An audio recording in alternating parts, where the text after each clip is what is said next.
बिस्मिल्लाहिर्रहमानिर्रहीम। अस्सलाम वालेकुम स्टूडेंट, उम्मीद है आप लोग खैरियत से होंगे। आज का जो मेरा टॉपिक है वो 9th फिजिक्स चैप्टर नंबर 5 है, ग्रेविटेशनल फील्ड। ठीक है स्टूडेंट, ये छोटा सा टॉपिक है, ग्रेविटेशनल फील्ड है। इसमें जो है वो 3-4 डेफिनेशन आएगी। फील्ड फोर्स की आएगी, फील्ड स्ट्रेंथ की आएगी और ग्रेविटेशनल फील्ड की डेफिनेशन है। तो ये छोटी छोटी डेफिनेशन है, ये आपने याद करनी है। इसकी डेफिनेशन इस तरह से होगी, the area around the earth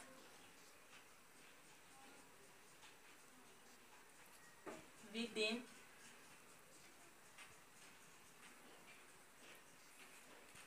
which earth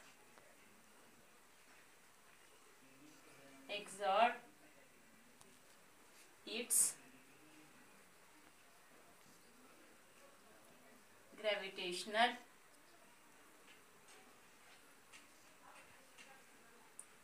pull on other bodies is called gravitational field। ठीक है स्टूडेंट, क्या मैंने इसकी डेफिनेशन बताई है? The area around the earth, जमीन के इर्द गिर्द जो हमारा एरिया होता है, जो एक ग्रेविटेशनल फोर्स लगाता है किसी दूसरी बॉडी के ऊपर, उसे हम कहते हैं ग्रेविटेशनल फील्ड। जैसे यहाँ पे एग्जांपल ले सकते हैं। अब जैसे आपने केमिस्ट्री में पढ़ा होता है कि सेंटर में जो है वो न्यूक्लियस होता है, ठीक है, और न्यूक्लियस के इर्द गिर्द जो है वो ऑर्बिट बने होते हैं। ठीक है स्टूडेंट, KLM जो है वो उसके ऑर्बिट्स बने होते हैं। जैसे पहले में 2 होते हैं, दूसरे में उसी तरीके से जो है वो 4 होते हैं, फिर तीसरे में 8 पिच होते हैं। इसी तरीके से सभी में इलेक्ट्रॉन गर्दिश कर रहे होते हैं। ठीक है, अब ये जो सेंटर में आपके पास ये जो चीज मौजूद है ना, आप लोग लेट कर ले, ये आपके पास जमीन है। ठीक है स्टूडेंट, इसके इर्द गिर्द जो है वो सारे जो है वो मूव कर रहे हैं। तो इन सभी को किसने कशिश करके पकड़ा हुआ है? इस जमीन में। जिस तरह वो न्यूक्लियस होता है ना, न्यूक्लियस ने जो है वो सारे के सारे इलेक्ट्रॉन, अभी यहाँ पर न्यूक्लियस की कशिश कम ज्यादा होती है, फिर जैसे जैसे ऑर्बिट आगे जो है वो चलता जाता है तो न्यूक्लियस की कशिश भी कम होती जाती है। इसी तरह ये वाली डेफिनेशन भी है कि जमीन के गिर्द ये वो वाला एरिया है जहां पर जमीन जो है वो ग्रेविटेशनल फोर्स लगाती है किसी दूसरी बॉडीज के ऊपर। ठीक है स्टूडेंट, इसकी डेफिनेशन मुझे उम्मीद है आप लोग को जो है वो समझ आ गई होगी कि जमीन ने जो है वो मुख्तलिफ तरह के सियारे अपने इर्द गिर्द जो है वो मोशन में लगा रखे हैं, तो उस मोशन को या उस एरिया को हम कहते हैं ग्रेविटेशनल फील्ड। ठीक है स्टूडेंट, उसके बाद डेफिनेशन आई है ग्रेविटेशनल फील्ड स्ट्रेंथ।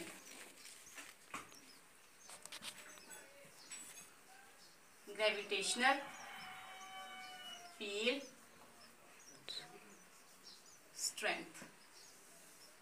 ठीक है, मैंने ग्रेविटेशनल फील्ड के बारे में आप लोग को जो है वो बता दिया है। अब जो नेक्स्ट डेफिनेशन है वो ग्रेविटेशनल फील्ड स्ट्रेंथ की, कि उस फील्ड की कितनी ताकत है कि उसने उन इलेक्ट्रॉन्स को या उन सियारों को अपनी जो है वो ऑर्बिट में गर्दिश में रखना है। तो इसके डेफिनेशन हमारे पास कुछ इस तरह है। In the gravitational field of the earth, in the gravitational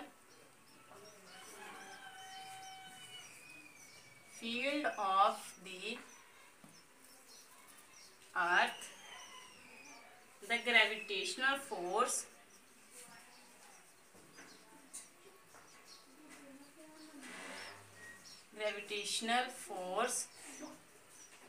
per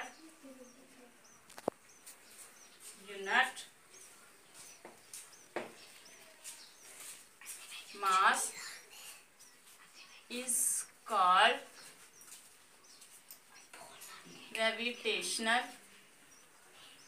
field strength। ठीक है स्टूडेंट, क्या मैंने यहाँ पे डेफिनेशन बताई है?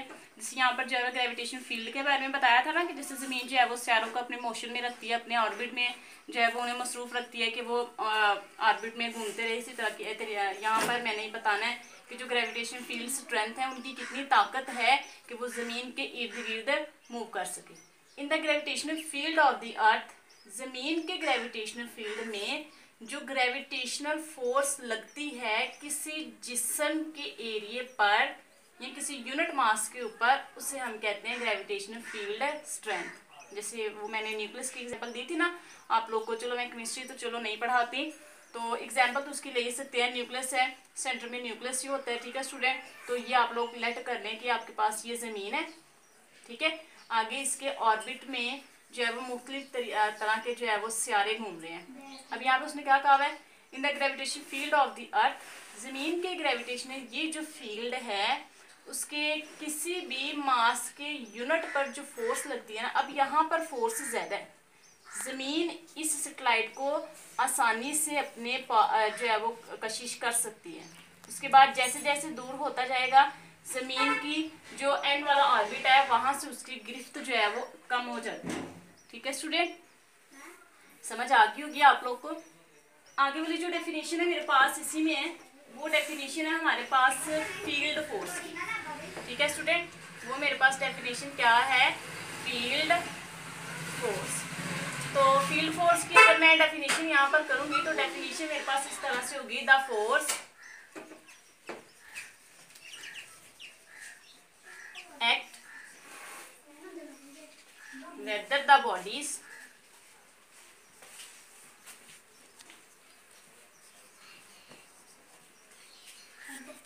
are in